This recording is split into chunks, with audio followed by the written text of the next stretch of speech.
Hello again, watch friends. Welcome back. I'd like to talk about vintage watches. Actually, buying vintage watches for your collection. Some thoughts, some ideas, some do's and don'ts. And I want to share some experience I've had in my watch collecting career with vintage watches. So, the first thing, as I'm sure you know and have heard many times, you've read, you've seen videos on YouTube or Facebook groups, is to buy the seller. That's the number one thing. You can't get the watch itself, what you like or don't like, what you think you gotta have. The seller is the most important. So, what does that mean? Well, it means trust. So, there are a number of ways that you can determine trust of the seller. So, references is one thing. You can ask for references if you're interested in buying a watch. You can look at likes or other kinds of feedback that buyers may have submitted.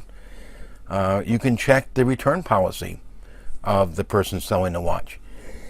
Generally, if a person offers a return, then they are more likely to be confident that what they're selling is a good thing. Even better if they offer free returns. So the return policy is important. And then lastly, perhaps, and this by no means is an exhaustive list, but you may have had some kind of personal or previous relationship that can enter in how much you trust someone selling a watch. And there's different kinds of ways to purchase a vintage watch, naturally. One is person to person, directly. You can actually do it in person. You can do it via the internet. You could do it on Facebook. You could do it on a group site like Watch You Seek, for example. You could do it on eBay. I've bought many watches on eBay and actually have returned many watches on eBay. I'll give you some examples of things I've been successful with and not so successful with in a few minutes. So eBay is a popular place. There you could check the percentage of positive feedback score. For example, I've been on eBay for 18 years. I have 100% positive rating, 620 feedbacks, and I treat feedback like I do my passport and my driver's license. I protect it at all means. So when I sell something on eBay, I want to make sure that everything is right for the buyer. I'll even take stuff back, no questions asked, if that helps make things right. For example, a few years ago, I was selling some camera equipment, and I think I was selling a rather expensive zoom lens, a Canon zoom lens, and I listed it as near mint because I thought it was in really excellent condition, and I really truly thought it was near mint. A person bought it. And then when they got it, they complained as they say, well, this is not near mint. This is only extra fine. Well, I wasn't going to argue with the person. I said, send it back. I'll refund your money and I'll pay for your return postage, which I did. And he gave me a positive feedback because I made things right. I then listed it again and sold it exactly the same way. And someone else bought it and didn't give me any questions about it. So making things right is very important. So you want to make sure that that's the case if you're a buyer on eBay. So you want to deal with sellers like that.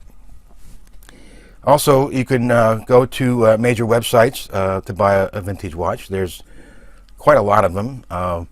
Chrono 24. There's a whole bunch of other ones. Swiss Watch Expo, Properly Wound, Theo and Harris, What You Want, What You Seek.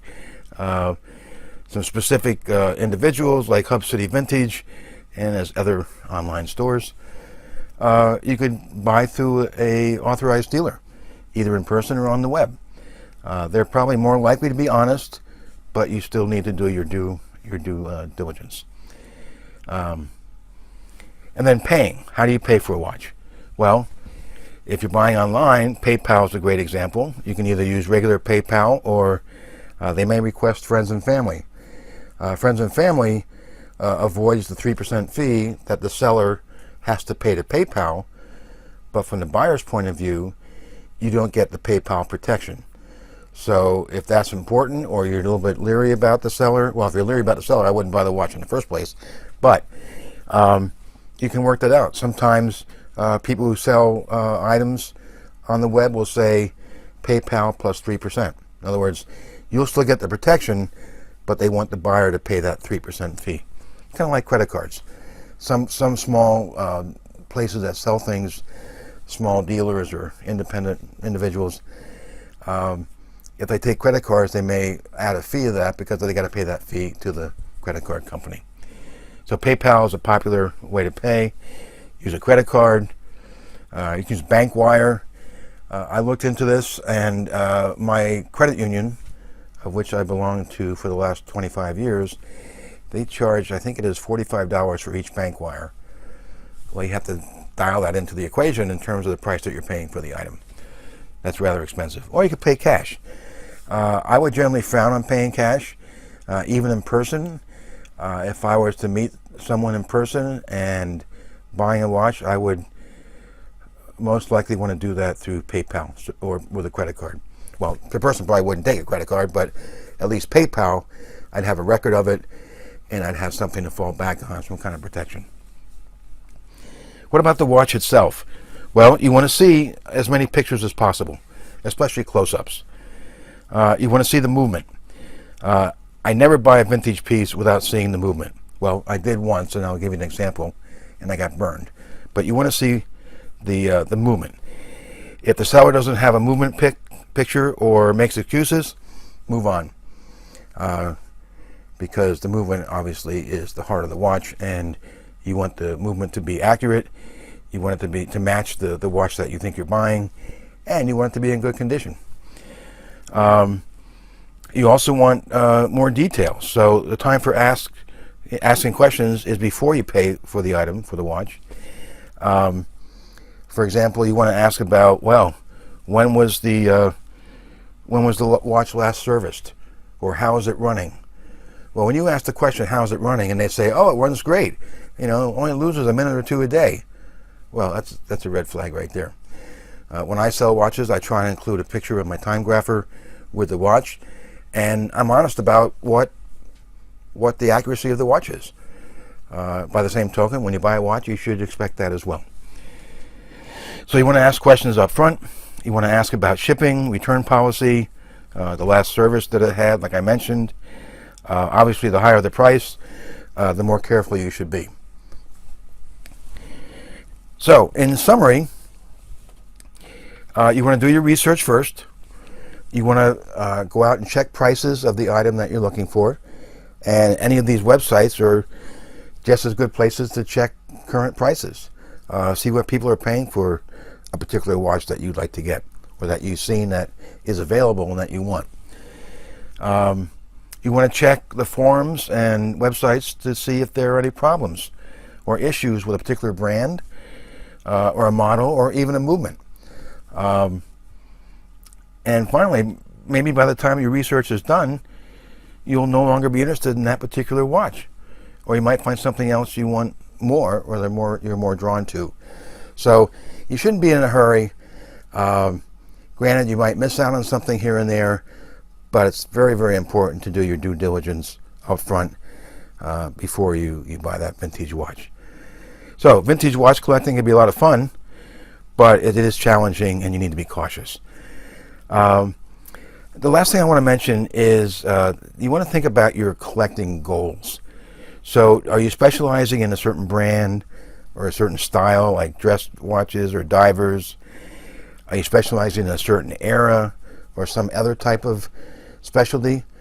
Because if you're just buying watches willy-nilly here and there, you're going to end up with a lot of watches, and you may not be happy with what you all have. So you want to think about your collecting goals.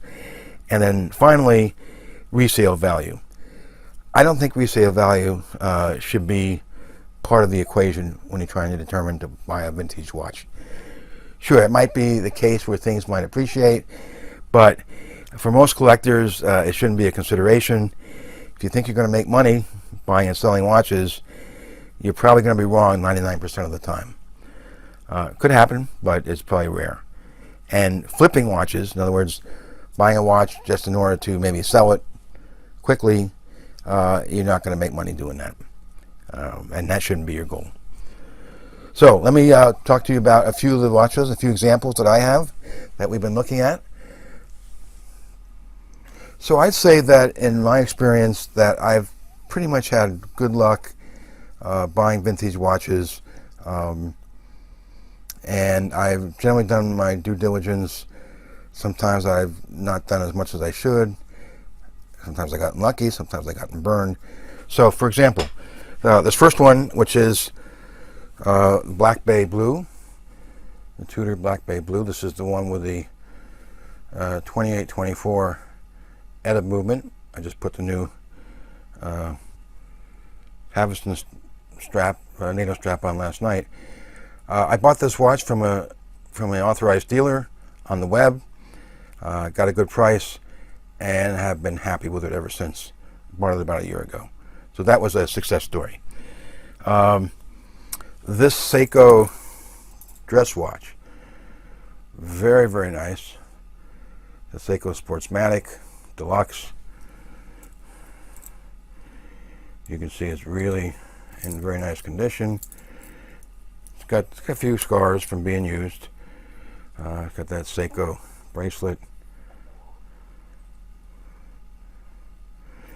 I bought this watch from a company called Hub City Vintage, and Hub City Vintage specializes in vintage Seiko watches. The guy named Seth Roberts. I've actually done business with him. He's actually repaired some of my watches, so I have a personal connection, and I would absolutely trust any watch I would buy from him, and I have bought in several. So that's just one example. So that's someone that I know and trust. This Rado Silver Horse, another very nice watch, I bought on eBay. The person had 100% positive feedback, had a return policy, bought it, loved it, never had a problem with it. It's upside down. That's not the watch's fault, that's my fault. So this is a really cool watch, kind of a dressy watch. I wear it occasionally when I go out. Interestingly, this one it's got a Cyclops, but the Cyclops is inverted. You see that right here? Most Cyclopses have the bubble on the outside. This is more concave. It's on the inside. A little bit easier to see, I think. So, cool watch. So I got that on eBay and did well.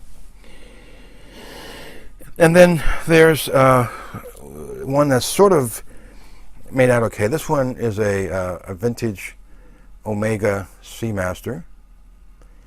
I have it on this gray Perlon. Really nice, very lightweight. I wear it usually in the summer when it's a little bit hot outside in the evening. Very, very nice. This one I bought from someone on one of the Facebook groups. I forget which one. And I got what I thought was a good price. I think I paid about $400 for it. But then it wasn't quite running as I expected. I took it to my watchmaker. It said it needed this, that, and the other thing. $300 later, it's running just perfectly. So on this watch, I thought I was getting a bargain, but I really may not have been. So for a total investment of about $700, I am happy because that's what these watches go for in excellent condition. So it's been serviced, it's running extremely well, it's in good condition, so I'm happy. So again, you got to be careful. If something seems like a bargain, it may not really be a bargain. But I knew ahead of time that these watches run around $600 to $800, and even if it needed service, I'd be in the ballpark. So I did okay. Finally, this is one of my major disappointments.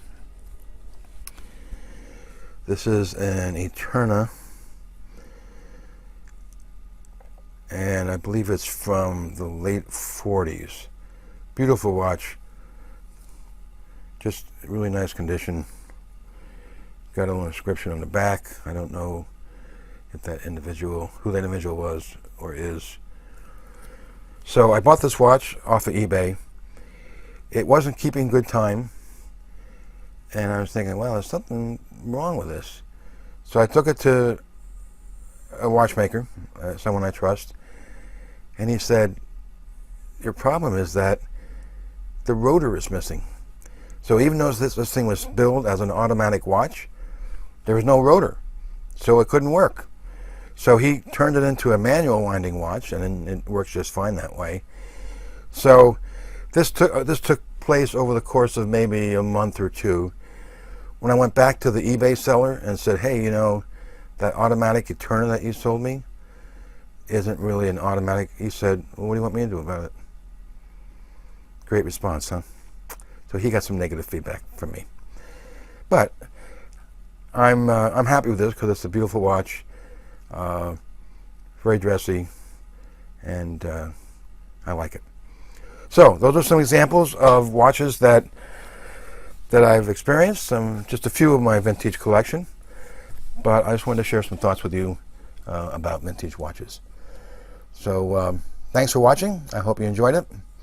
Maybe you learned something. Maybe you got some ideas about how you want to pursue your vintage watch collecting career. In any case, I'll see you next time. Thanks.